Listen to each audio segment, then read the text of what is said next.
Welcome back to a business Q&A podcast style YouTube video. So you guys really liked the first one, so we had to do another one. We've got a bunch of questions that I'm going to ask Alice. And we're going to go through. First question, how do you even go about starting a biz? What is the very first step? The very first step would be obviously the idea. You need to have an idea and it needs to sort of make foolproof sense to you. I feel like some people you can tell your idea to and they'll be like, that's not going to work. How are you going to make that work? They have all these like limiting beliefs and like negative things to say. Like I'm sure if I told my dad I'm going to start an activewear brand and it's going to be the best in the world, he'd be like, okay, you know? So like I feel like to you just have to believe in your idea. It also has to make sense and there has to not be a market for it because obviously pretty much every market is oversaturated, but you have to have your point of difference. So if I was just going to start another activewear brand and sell Alibaba catalog products with no unique difference with a random logo on it like everyone else for $40 a pop, there's only so far you can get. So I think you need to have a unique point of difference. You can be in any market, oversaturated or not, but you need to really back your idea. That's the first step. And then obviously the first step after that I would say is creating the name, having something really punchy, and then as soon as you know the name, lock it down on socials, freaking like trademark it, get it registered so no one else can be a little snake. Can we expect to see some running gear soon? Running gear? Oh golly, I can't get comfy, I don't want to show my crotch. Can we expect to see running gear soon? Yes.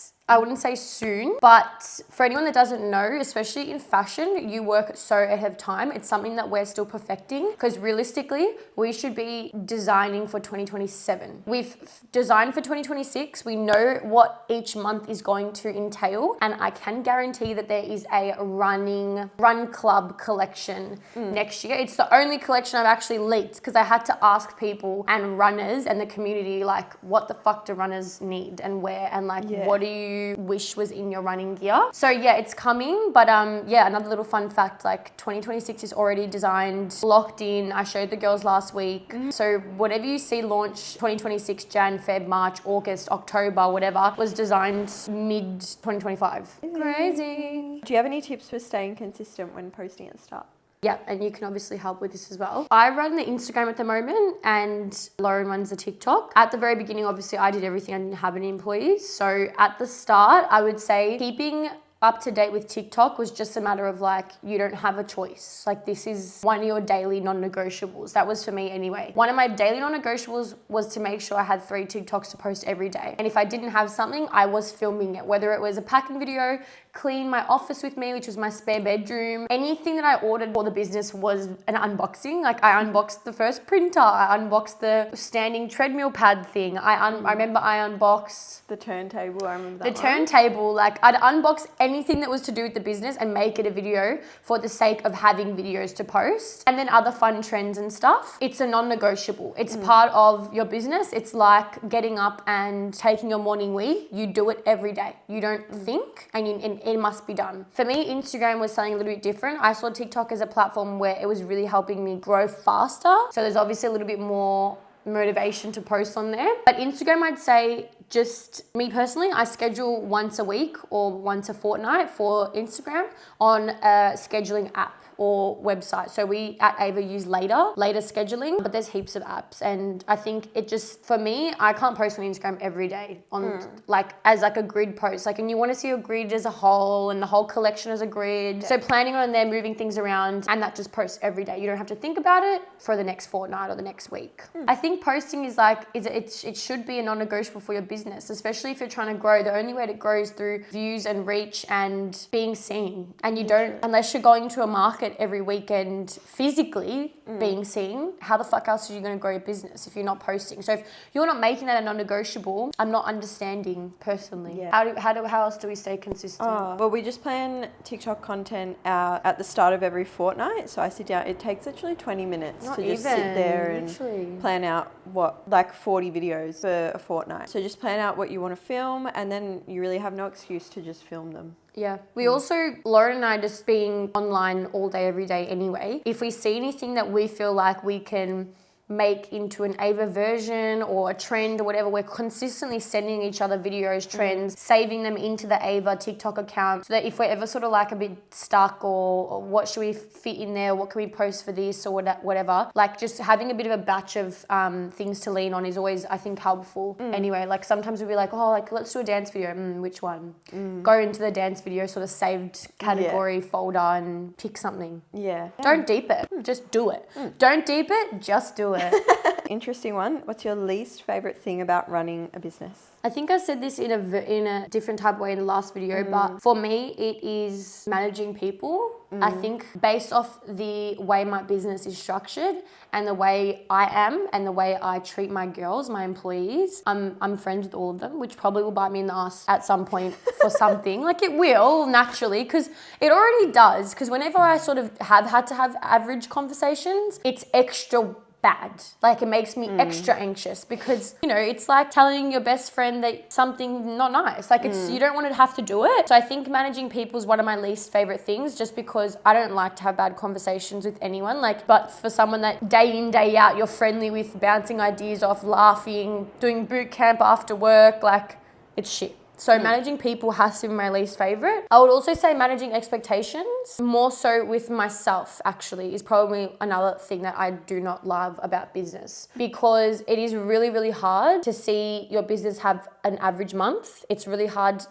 also really hard to see your business do a fucking amazing month, because then that's now in your head, it's in your reality. It's like, oh, that's happened, so it can happen again, let's go. So I think the ebbs and flows of business and just expectations are really tricky to manage sometimes, but I feel like I am getting a bit better with just being like, not every month's going to be a sellout launch, not every this is going to be that. I think a year ago I was really struggling with that concept. Yeah. Really bad. I would cry if something didn't do well. Yeah. Whereas now I'm like, all good, what can we do? Like send it to a bunch of people, get them to make UGC, run some ads on it. Let's wear it in all the content. Let's try and push it. So anyway. But managing people, shit. Similar question then. Is there any uncomfortable feelings around being the same age or even older than your boss, for me, or your employees? Yeah, well, I just kind of answered that. I'd say yes. I'd say yes and no. Obviously, I love it because it's just easy. Like we all get the same banter. We're all on the same sort of life timeline path. Like none of us are married yet. None of us have kids yet. And that wouldn't matter. And I'm sure one day I will have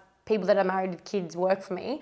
But at the right now, like in that sense, no, it's amazing. I love it because it just feels so natural. It feels like you're hanging out with your mates every day, like high school, because we're all similar age, but not in a bitchy way. But like I just said, when you do have to actually be a bit of an asshole, that's not fun.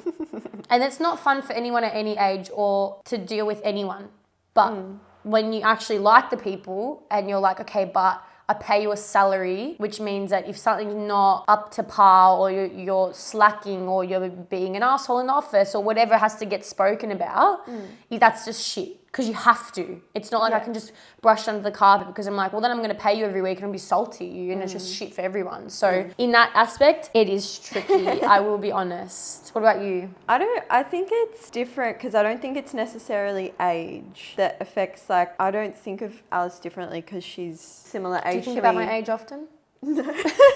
Like, we get along well because of our age is similar. I don't think the age makes it hard. It's the fact that we are like friends that would ever make it hard if I ever had to have a harder conversation, which I haven't personally. But I could see how that would be challenging. Yeah, anytime the girls have had to say something that you wouldn't normally want to say, or like, I feel like for you guys, which I don't feel like you should, but I noticed just from when it's had to happen, anyone, that you almost feel bad. Like you're like, I don't want to ask this, or I don't want to do this, or I don't want to have to tell you this or go about it this way. But it's like, well, how else? Like I am your boss at the end of the day. But I feel like, anytime I have had to do it, it's like the girls almost cry, and it's like, because they're like, I don't want to let you down, because we're friends as well. That's what's shit. Whereas like, I feel like if you're working for like a 50-year-old crusty man, it would be a bit different. You would be like, you wouldn't care. Yeah. You wouldn't really care to let them down personally, I think. It would be different. It is, it would feel so different.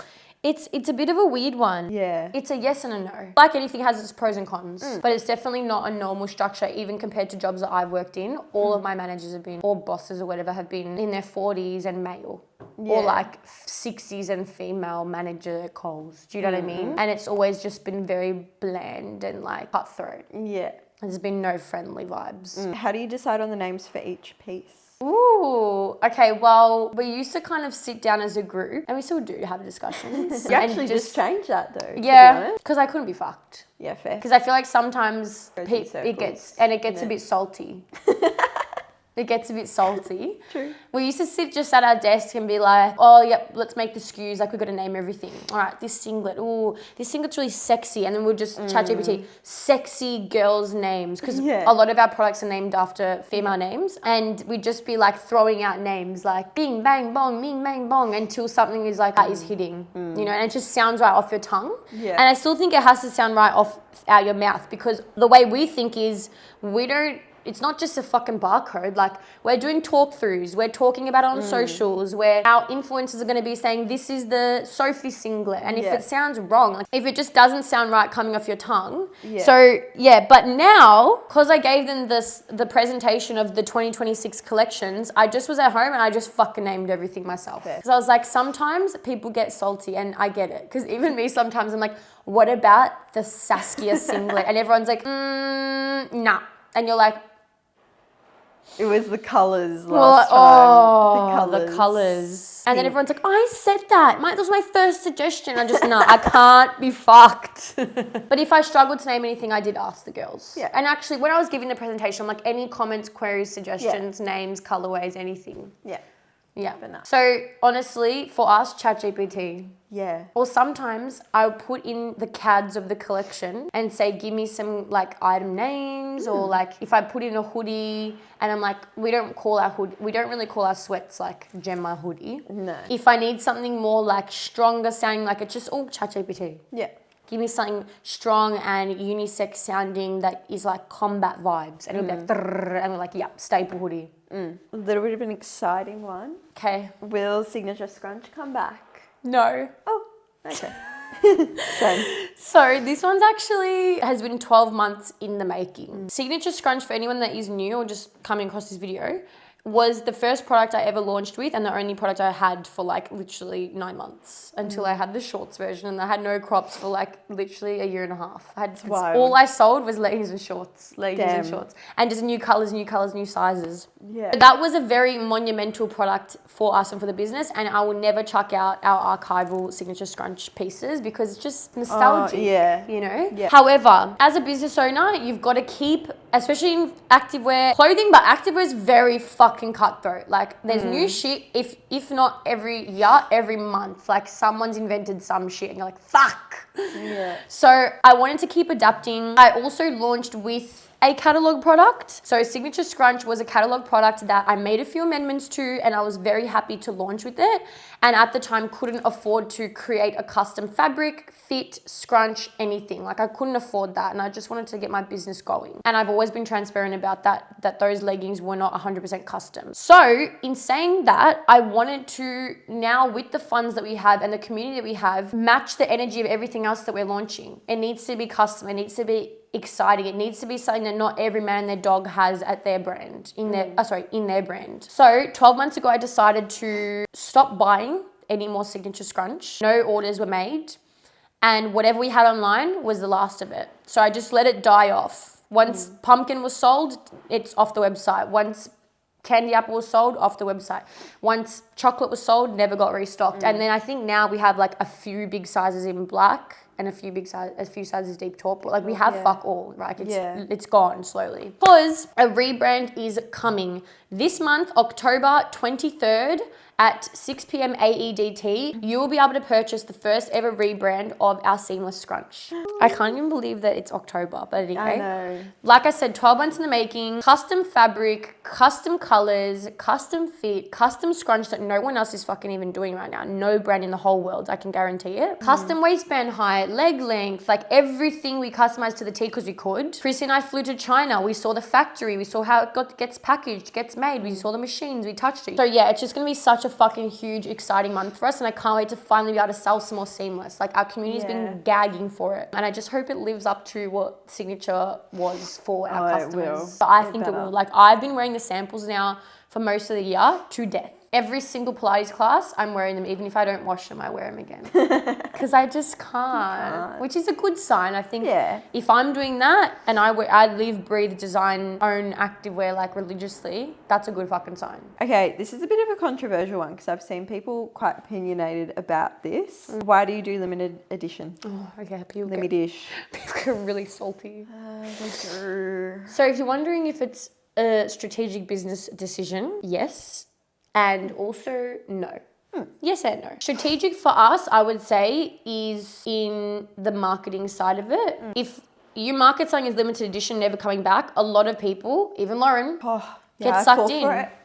You fall for it and you get sucked in. Yeah. And very valid, because I'd be the same. If I was a diehard fan for a product, a fit, a fabric, a brand, whatever, and they came out with something that I genuinely loved and then said it's never ever coming back, are you fucking joking? Like, no, I'm not buying it. So in that sense, yes, it creates more hype. It creates obviously scarcity, and it creates that instantaneous, like, putting alarms on, getting on the website, like, I'm not getting this, and I will actually be like fuming. So I understand why our community gets fuming, because I'd be fuming. So a recent collection Formline we released as like Chrissy's first design collection with the brand. We sort of marketed like that. It was very exciting, but also the collection as a whole was insane. And it was the first release of our wide leg pants, which is also something that we were getting asked for a lot. So for us to make that limited edition was a hard decision because, one, it sold out on launch night. So in the non-strategic sense, it does bite you in the ass sometimes, because I never want to market something as limited edition and then bring it back. Yeah. Like the whole collection as a whole. Because it just is like, I was jumping on the website to get it thinking not everyone in Melbourne would be walking around in this set, and now it's like whatever. But yeah, bit us in the ass a bit, because it did sell out on launch night. The whole fucking thing. Every crop, everything. There's a few singlets, a few Bella crops, that's it. But everything else done. Every size as well. Like it's almost unheard of. And I can't restock it and make more money off it. Like, from a business perspective, ding dong.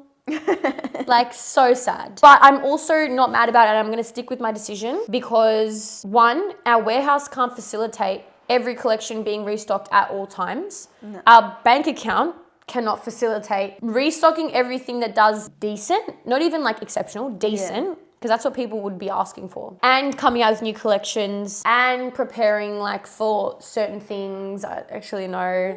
The bank account and the space is a massive part of why we don't do a lot of collections as restocking. And also, I'd say you never know what collection's gonna do really well. So if we say something's not limited edition, but it doesn't really sit well with the community, it's not fucking restocking. Like, that would be stupid. Yeah.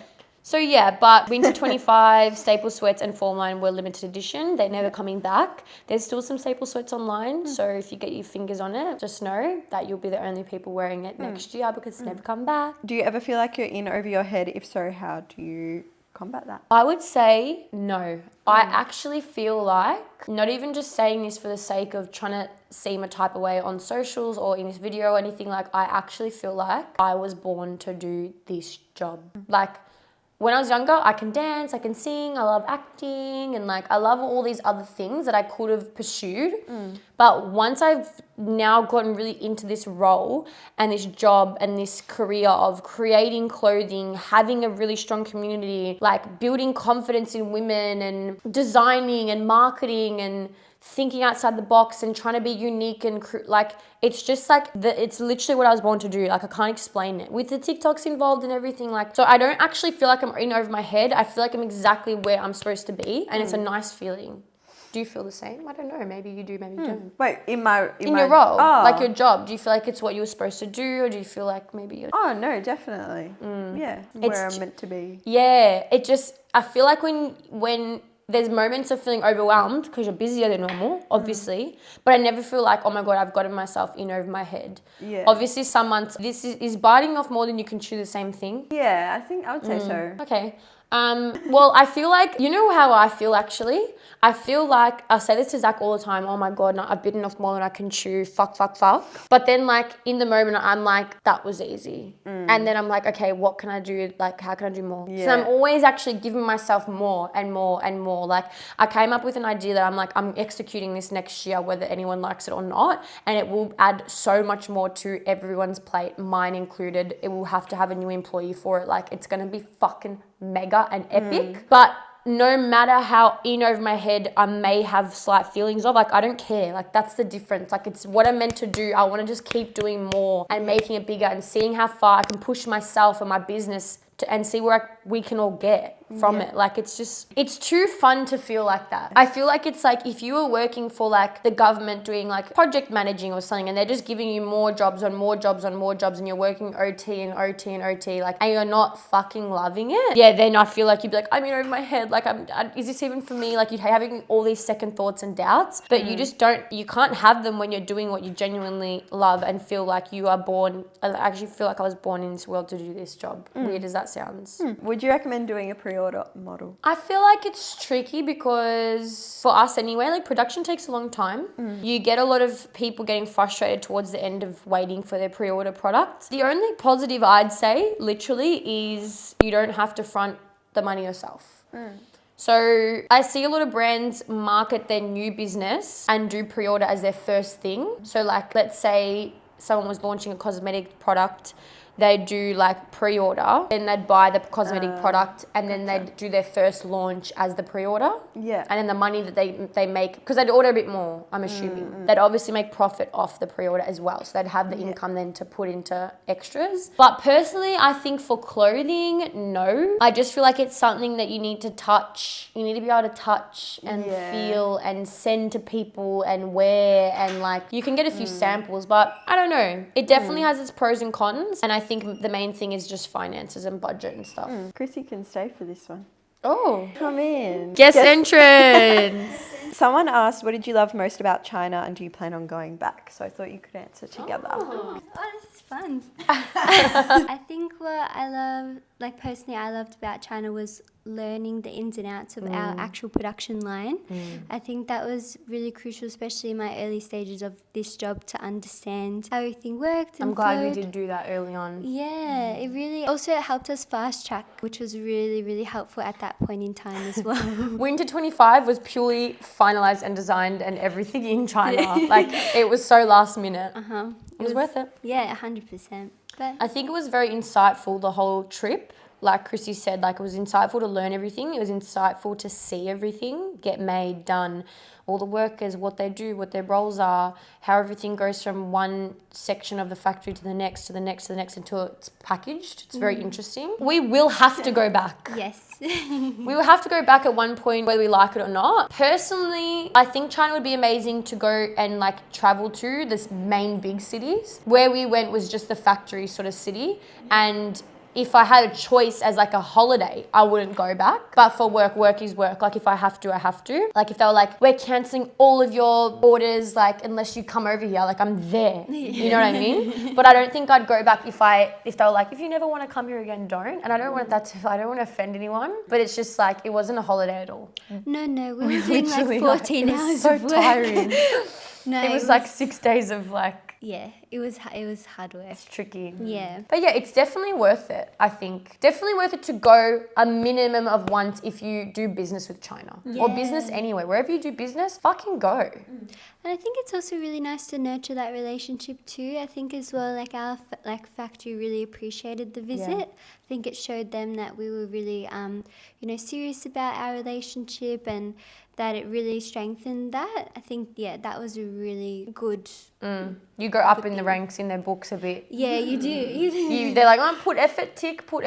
Yeah. Up. Because it is all a priority game, like it, you know, as much as you know, it's just the way it is with anything really. But yeah, we will be going back. Keep an eye out. I don't know when. could be in 2 Could be weeks. in, could be 3 weeks, 4 weeks, could be in 6 next months. year, yeah. So I'd like to slowly take everyone over with us because I don't feel like you fully understand what we experienced. Like the food we ate, the language barrier, the massage, like just all this random shit that they took us to do. It was amazing, but it was definitely an experience. And you can watch it in our China vlog. Oh, yeah. Go back a few. Because that was another thing as well, is understanding how to communicate with one another. We sort of made a almost dictionary between each other. So when our account holder would say this, we knew it meant this. And then when we said this, they knew it meant this. Even like now we put in a restock and they call it a restore. Yeah. Like there's just little barriers that are just funny and you just keep it going. Yeah. You're like, cool. You learn to understand one another. Yeah. But if we go over, I hope they're not watching this. I'm going to be have you seen those new AirPods that translate? When I tell you, they're going to be in my ears the whole time because I swear on everything. I don't think they were talking shit about us, but I think it was more so like we'd ask like, oh, why can't this be done? Like we really want the applique like this. And they'd be like, yeah. And then speak in Chinese and then be like, yeah, we just can't. They could have been saying like we can't be fucked or we don't have the time or like they're not spending enough money. We're not going to put that through that factory or something. And like, it just would be nice to know. But yeah, they're so beautiful and their culture's so beautiful and they were so attentive and they made such an effort. So definitely go. Yeah, no, they were worth it. We have an amazing team. We're very lucky. Guys, quick intermission. We actually had a lunch break because the camera died. So we're coming back to wrap up the video, answer one last final big fat question. Oh. Pick a goodie. All right, final question. If you could collaborate with anyone, who would it be? Person, brand? I feel like I'm not going to go too crazy like Kylie Jenner. Yeah, like 'cause like attainable, but like one day she might want to collab with me, but at the same time, it would be a good reach. But I feel like I would want to collaborate with somebody like Sophia and Cinzia. Because I just feel like they're all about the girls. They've got a girls podcast. They are very girly and feminine and beautiful. And I think they've got beautiful hearts as well. And they're like, they've never had like extreme controversy. They don't do anything rogue. I just feel like it would be a really nice collaboration with the brand also being about women and confidence. And I just feel like they're what Aver would stand for as in like bigger influencer. And yeah, they're just really confident. They're badass. And I enjoy watching them as well. And I also think they have amazing bodies. Like they're both very different and they both eat. Every fucking outfit Insta post is just like, wow. So yeah, I feel like they would be really fun to collab with. And you could do a really fun like campaign, photo shoot concepts. Yeah. I feel like they'd pick some really fun colours as well because they're not very like monochromatic and beige. Yeah. They're very pastel and girly. So yes, I think that would be really cool. Imagine that. I've thought of one last question. What? And it's kind of controversial. I don't even know if she'll want to put this in. What's one product you regret? Okay. It might not even be for sale on the website right now. I would say I don't regret the product, especially in the moment. I thought it was the sexiest thing and I never pick it up to wear it, but if I did wear it, I still feel like I'm eating. But I regret taking someone's advice that I was working alongside and chatting with a lot at the time. I posted a teaser of the Sasha suit. And the comments on TikTok, the views, like it was crazy. Like everyone was like, oh my fucking God, like I need this. So I think, let's say I ordered 200 across 7 sizes. I was speaking to said person in one of our meetings and they were like, honestly, with that sort of traction, I would have minimum doubled down the order. So I honestly think I ended up ordering like 800 instead of like 200 and 800 across the shorts, 800 flares, which of a black or one-piece bodysuit with cutouts. And back like what, how long was that? Like 2 years ago? Minimum, I reckon maybe 3. Bit regrets. It is a regret, but I think even to this day, if we, like, I just also don't think, I think one pieces, cat suits, play suits are very, very, very, very, very niche. Like even me, I feel like I can rock a one piece, but there's still days as a human, I don't want to fucking wear a one piece. Yeah, true. It's actually like you've got to really commit to it for the whole day.